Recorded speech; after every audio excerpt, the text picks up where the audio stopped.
I know it's 2012, but nobody's listening, so here we go. See, our minds have become messed up, and they're now filled with pollution. TV screens and magazines, we're beginning to look for a solution. Plastic surgery, diets, and pills, we're still not seeing any form of improvement. We've stacked up all these dollar bills, we're still not sure what to do with them. Look, the vices of the modern world need to be addressed from individual to individual differently, but I don't think you're in any position to tell people what's going to make them happy. We began to chase women and fornication to the point our girls don't even know whose baby she's carrying. We're so afraid of commitment, but have no problem with damaging. She has your kids now, but you're still not even contemplating the possibility of marrying.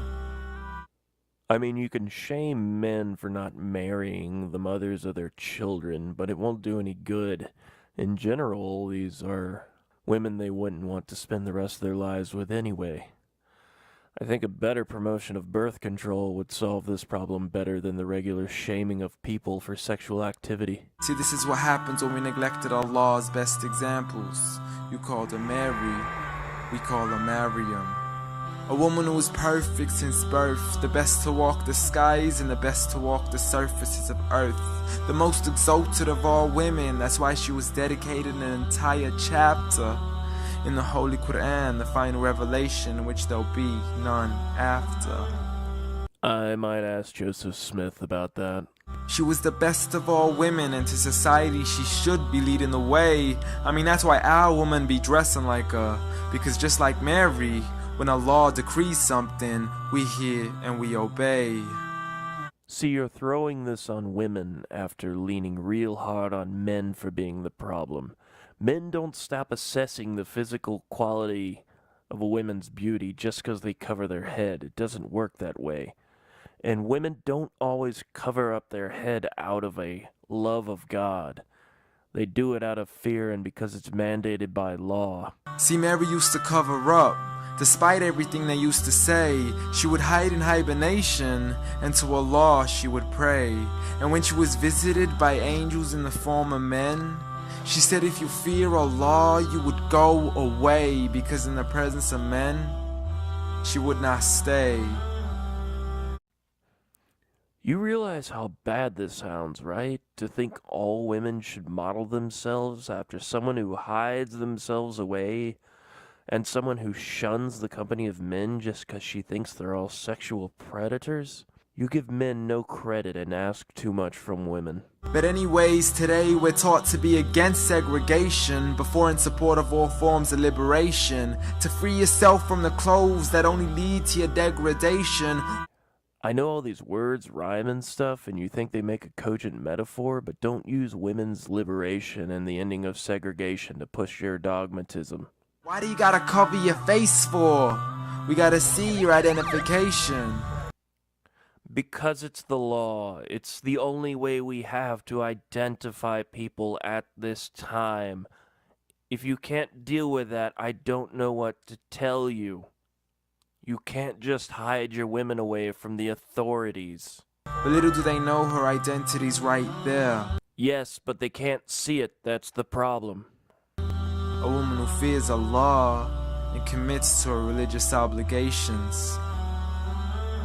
Will live so happily, and then when she dies, she'll go to heaven and get to spend eternity with her husband and the rest of his wives. See, I respect all women too, because that's what my religion teaches. To lower your gaze when you're walking, there's no need to check out every second woman's features. I mean, such activities can lead to sadness, but, you know, what if you're single and you want to find a girlfriend who you want to be attracted to? I don't really think there's much of another way to do it. There's no need to even shake another woman's hand, because in reality, there's only one reason why a guy would be pleased to meet you. And you could go ahead and deny it, but don't blame me for stating the obvious. When the pornographic industry is worth billions, you still don't see where the problem is? I think the problem's with you, man. You can have a normal conversation with a woman without actually wanting to have sex with her in every possible second. It's not that I think you're lying, I just don't think you know. Sex is embedded into society to the point we'll exploit it to merely sell a car. So you can act like this is all new to you, but you know for a fact how innocent we really are. Dude, you use shame to sell a product. How is that any worse than using sex? And why should I want to remain innocent the way you talk about it? I think by innocent you mean ignorant. I mean, just look at the simplistic way we're taught to dress. It's like if you dress less, then you're destined for success. You then force your women into heels and have the nerve to say that we oppress. Well, see, here's the difference. We don't force women to wear high heels. We don't mandate it by law that they wear high heels. It's very bad for your back, actually, to wear high heels, and I've had this conversation with women before. They just like wearing them. You got it to dress up tightly, like it's an opportunity.